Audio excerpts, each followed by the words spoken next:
Writing skills. Paragraph writing. A paragraph is a group of related sentences that discuss or develop a single main idea. It serves as a unit of writing in which a topic is introduced, expanded upon with supporting details or examples, and then concluded. Paragraphs help to organize ideas and make written text easier to read and understand by breaking it into manageable chunks. Here are some points to consider while writing a paragraph. 1. Topic sentence. Start with a clear topic sentence that introduces the main idea of the paragraph. 2. Supporting details. Provide 2 to 3 supporting details or examples that expand upon the main idea. 3. Transitions. Use transition words or phrases to connect ideas smoothly within the paragraph. 4. Sentence variety. Include a mix of short and long sentences to add variety and maintain reader interest. 5. Clarity and coherence. Ensure that your sentences are clear and logically organized, with each idea building upon the previous one. 6. Conclusion sentence. End the paragraph with a concluding sentence that summarizes the main point or provides a closing thought. Keep in mind. Think and note down the points on which you wish to write. Arrange the points in a proper, logical order. Write 1 or 2 sentences stating what you know or think about each point. Revise carefully what you have written. See that the paragraph is written in the required number of words. Errors in spelling, grammar, punctuation, etc. should be duly corrected. Read it again to check that it reads like a piece of an original composition having a beginning, a middle and an end.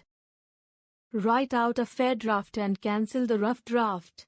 Note that only the first line of the paragraph is indented. The child is the father of the man. The proverbial phrase "the child is the father of the man," as penned by William Wordsworth in his poem My Heart Leaps Up, summarizes the intense influence of childhood on adulthood. The personality and character of a man is not a singular trait of nature. There is always a regular pattern and consistent growth in the formation of man's character. The seed of one's character and personality is laid in one's infancy.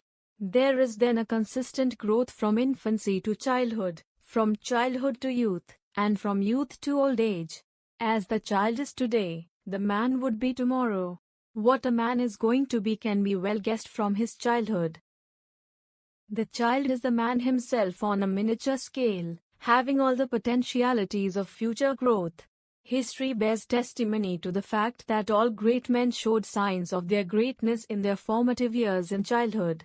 The growth and evolution of their personality could well be discerned from the very beginning of their lives. Therefore, utmost attention should be paid to children in their formative years. Essay writing.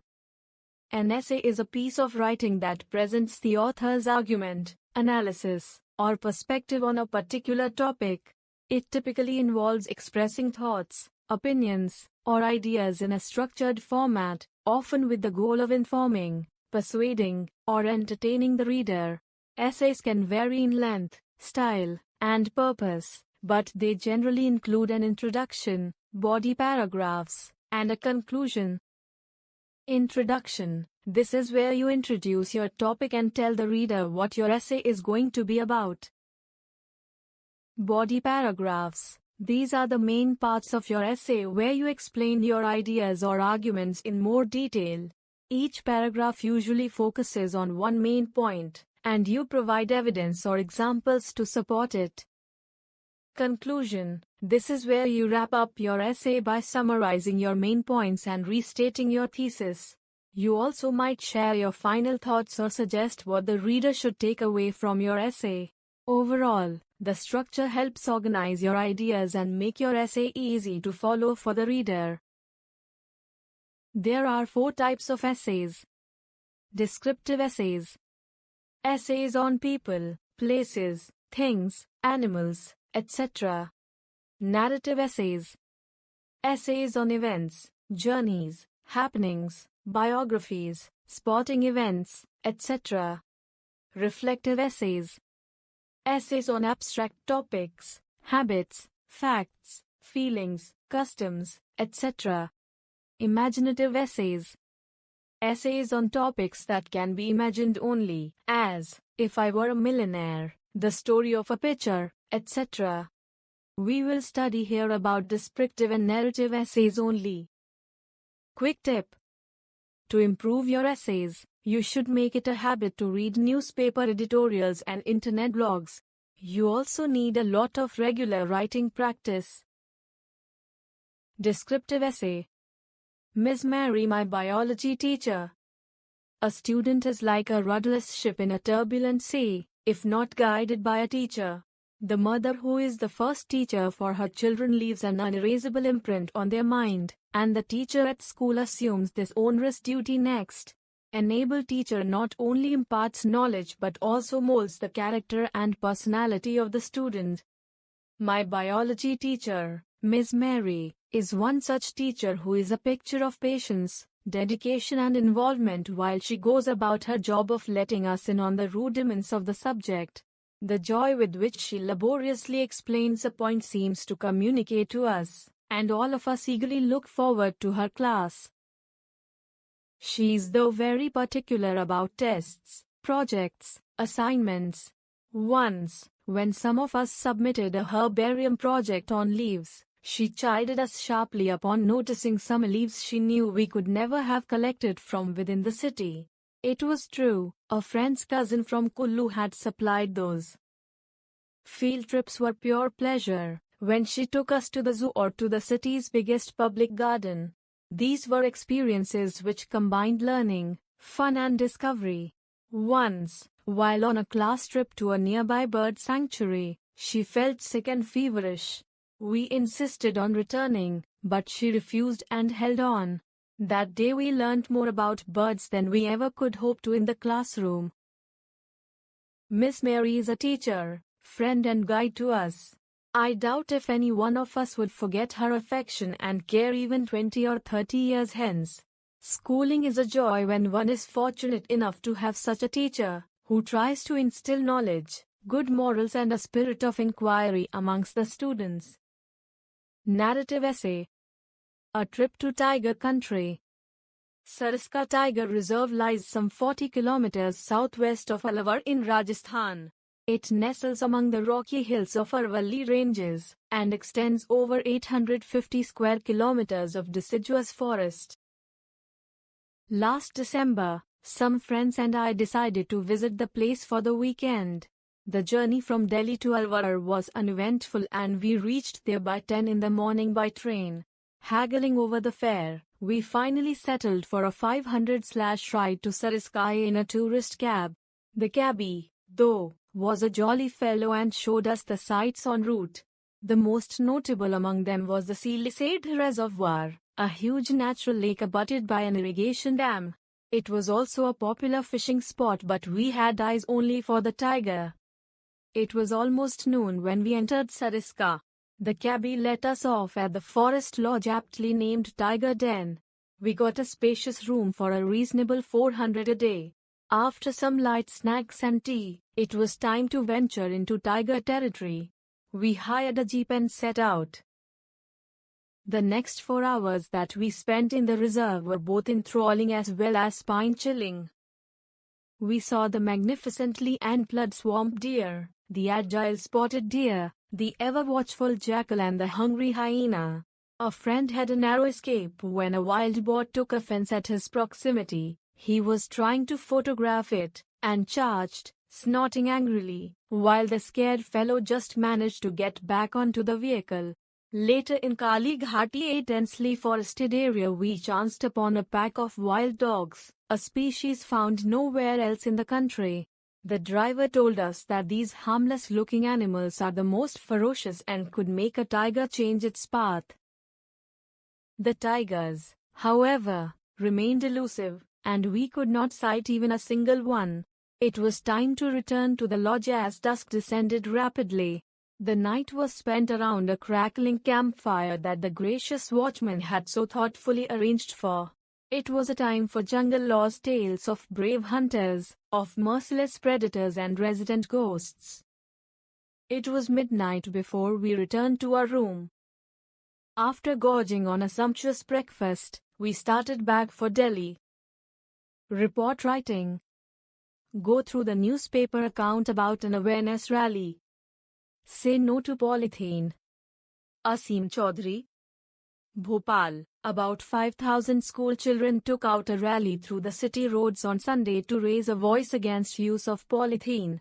It was a sight to behold, as children dressed in colorful attire, holding placards and banners, marched in orderly columns while shouting slogans for a complete ban on polythene use. Thousands of people lined the roads to watch the passing marchers. The rally began at 9 a.m. from the municipal grounds and finally culminated at 2 p.m. before the collectorate premises. A memorandum on behalf of all participants was handed over to the district collector, who assured them of pursuing the matter in right earnest. This is how a news story looks in a newspaper. This story is called a report. The account is based on facts and viewed through the reporter's perspective. The major important and relevant details are included, while keeping in view the space restrictions that a newspaper usually demands. Quick tip. Any discourse, written or verbal, covering a particular topic is known as a report. In other words, report is a document of the summary of an event, issue or a topic.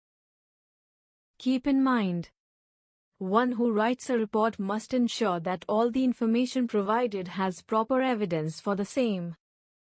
The information that can be added to a report includes the brief details of the event, interpretations from the information, consequences and effects of the event, how the information is relevant to other events, evaluation of statistical data and analytics. Newspaper report. A typical newspaper report usually comprises the following features. Headline. Short, eye-catching and indicative of the story content. Byline. Includes the name of the author, reporter. Dateline. Indicates the place from where the report is sent, not the date. Body of the report. It contains the actual account of the event and may extend to 2 or 3 paragraphs. The major details are given in the first, leading, paragraph itself, i.e. what happened, when happened, where it happened, how/why and to whom it happened, are all included here. The next paragraphs may contain details of the scene of happening, response of public/authorities, eyewitness accounts, effect on routine life, etc., ex gratia, relief measures, etc. are also given in case of mishaps. Look at the given newspaper report and then try to prepare some reports yourself. Headline. Fire accident. Dateline. Shakti Nagar, Delhi. Byline. Amit Chauhan. A fire broke out in Shakti Nagar yesterday in a 3-story house due to a gas cylinder explosion. 2 women received severe burn injuries and household goods worth almost 1.5 lakh were completely destroyed. The incidents took place during the replacement of a cylinder. As the regulator was not fixed properly on the new cylinder, the leaked gas caught fire, resulting in the accident. It took 3 fire tenders almost 4 hours to control the fire. The police have registered a case of accident and an investigation will be carried out to find the exact cause of fire.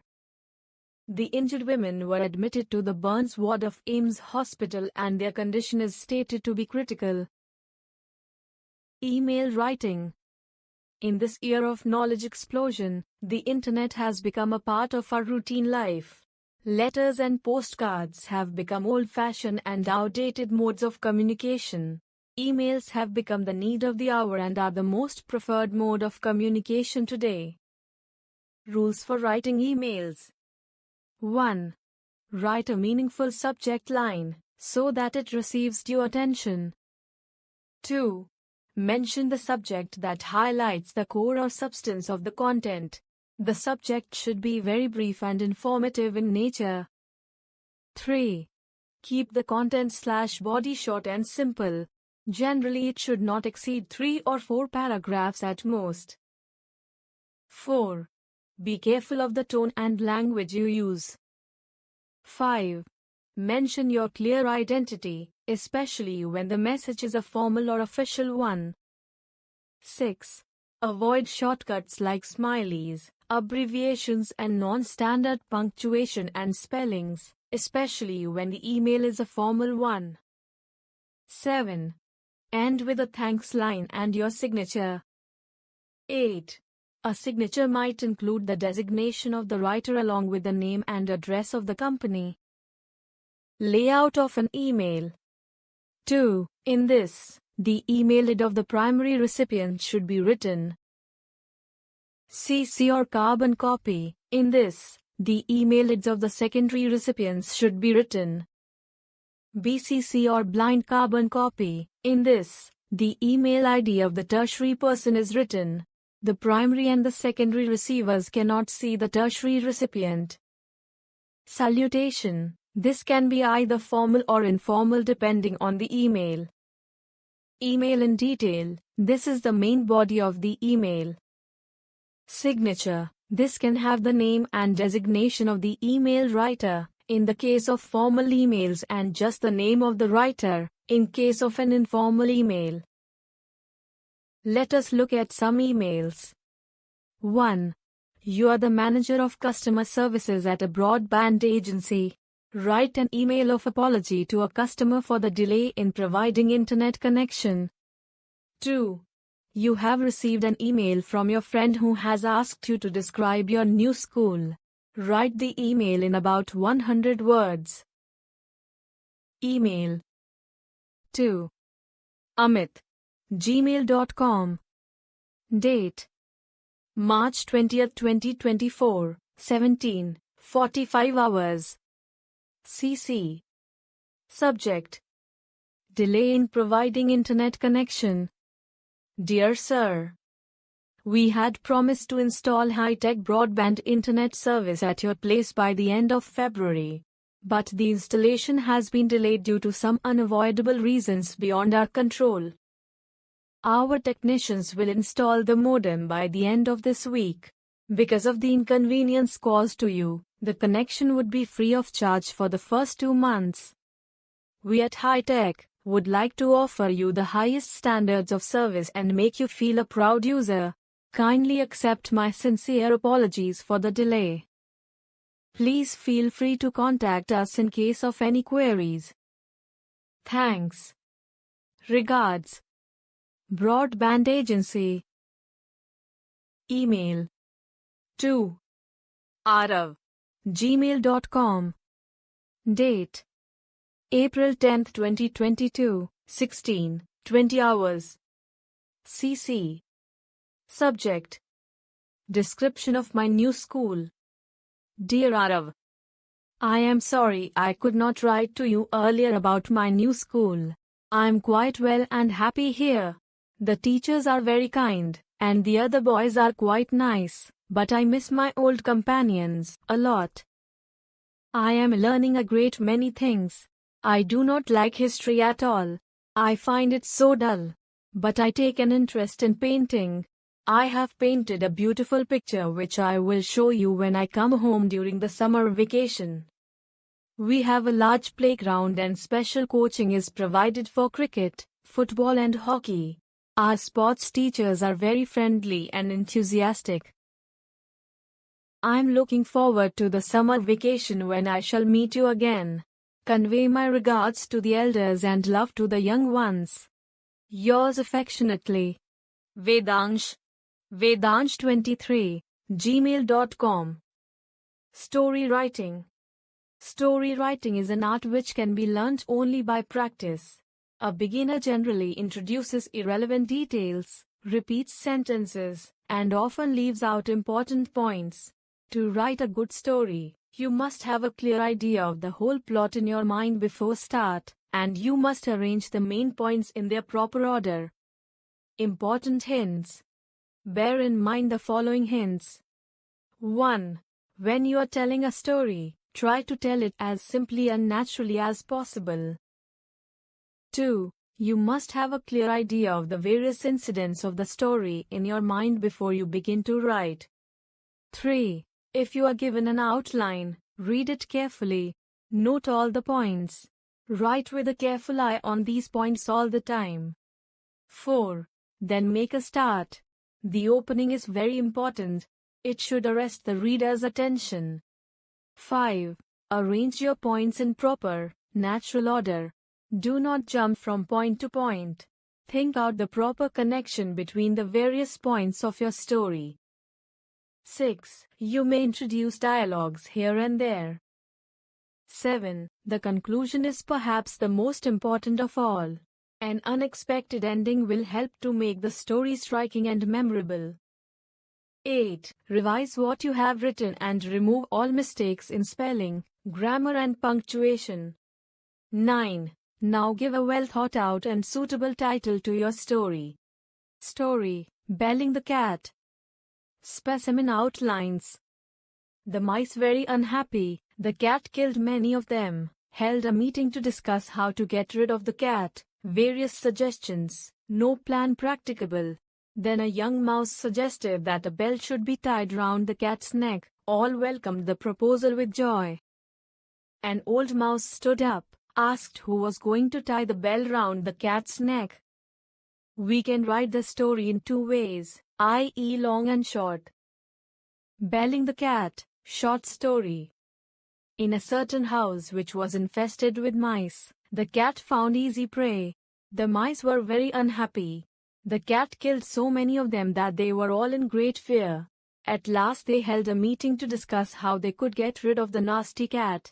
One mouse said this, another said that, but none of the plans was of any use. Then a young mouse stood up and said, "The best thing we can do is to tie a bell round the cat's neck. Then when the cat comes, we will hear the bell and get out of the way."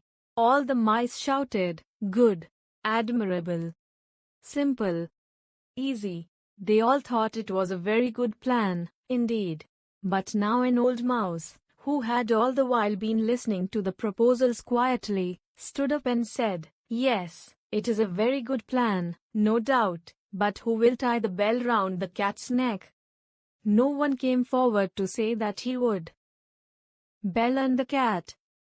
Once upon a time, there was a big grocery store in the heart of the city. The store was flourishing, but the only problem the shopkeeper faced was that there were plenty of mice residing in the store. They used to bite into every pile of the stock bags kept there in the shop. Day after day they wasted many food products that were brought by the shopkeeper to sell, like loaves of bread, biscuits and fruits. The shopkeeper grew worried by the loss caused by the mice. He finally decided to bring in a cat and leave it in the shop to keep a check on the troublemaker mice. The very next day, the shopkeeper brought a fat cat into his grocery store and set her free. She started chasing the mice every now and then. She had a very pleasant time hunting down the mice and feasting on them regularly. The cat grew bigger and bigger, and the shopkeeper too became happy with his decision of bringing the cat to his shop. And why not? It saved him from a lot of damage that was caused by the mice. Slowly and steadily, the population of mice in the grocery store started to fall down. The mice became more and more concerned with their dipping population as the cat kept preying on their fellow mice each day. As their concern grew more and more, they finally decided to call a council meeting to discuss their problems. Soon the council of the mice took their problem to the head mouse.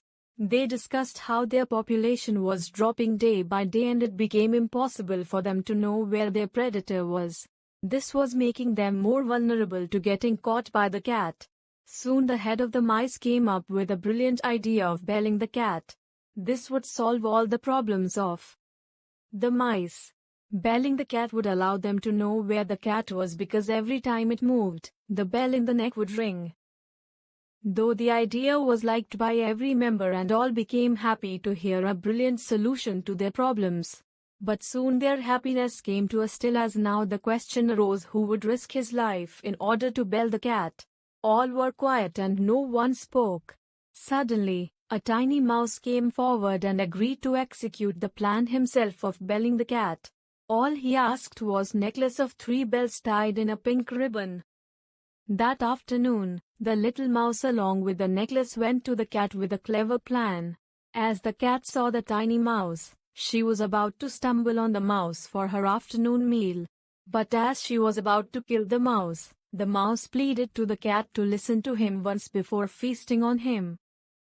As the cat gave him the chance, he started admiring the beauty of the cat, saying that he never saw such a beautiful cat in his lifetime. He went on and on praising the cat for her beauty and finally took out the necklace. He then said to the cat that if she wore this handmade necklace that was specially made by him, she would look like the prettiest cat in the world. Listening to him, the cat quickly wore the necklace and jumped onto a chair to look at herself into the mirror placed right in front of her. As the tiny mouse kept on praising and admiring her beauty, she finally, out of sheer joy and happiness, decided to spare the mouse with his life. But soon that afternoon, her stomach started rumbling with hunger and she soon wanted a mouse to feed upon. But as she started moving around, the bell in her neck started belling, and the mice soon disappeared from her sight. Lastly, the mice became happy and no longer feared the cat, as they could hear the sound of the bell ringing and disappeared from her sight immediately. Moral of the Bell and the Cat Story. The moral that we learned from this beautiful story is that have the courage to face the toughest situation in life and never get swayed away by the praises that you get from others without analyzing the situation. Speech writing. Speech is a medium of putting forward one's views on a subject in front of an audience.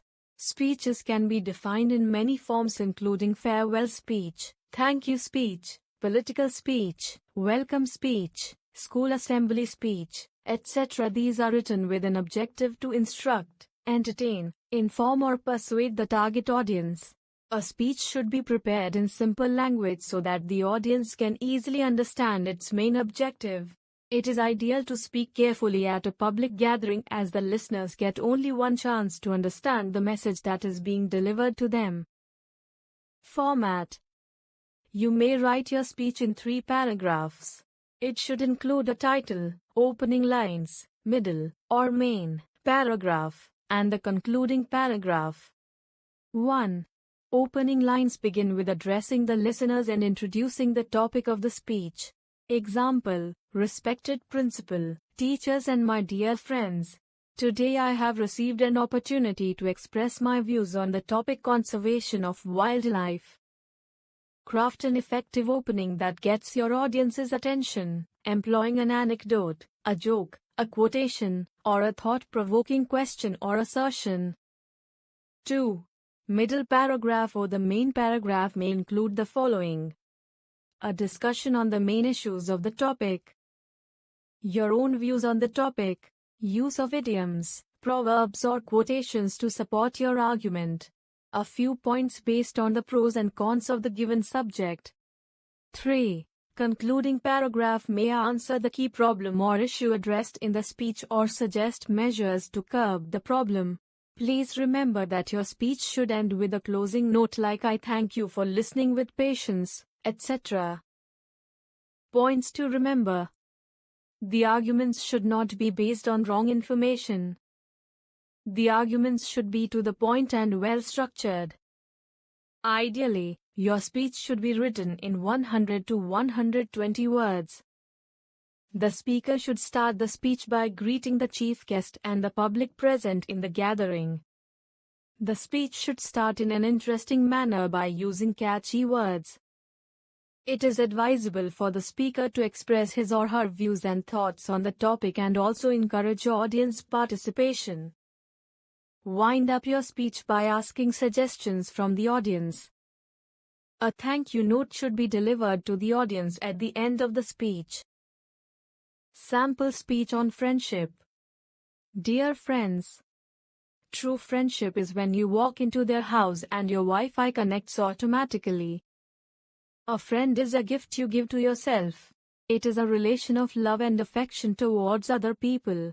Your friend is someone with whom you feel comfortable and can easily share your thoughts and feelings.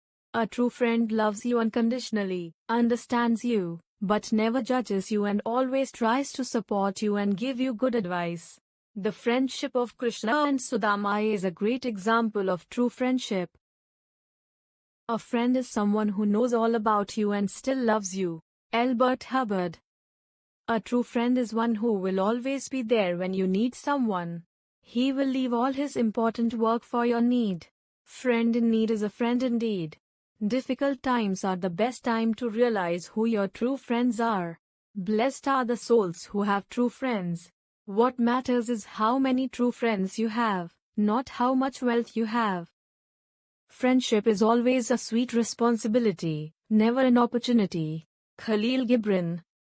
Friends show us how to live a life in a different way. They are the ones who can change our viewpoints for good. There is no growth for the person who has no friend.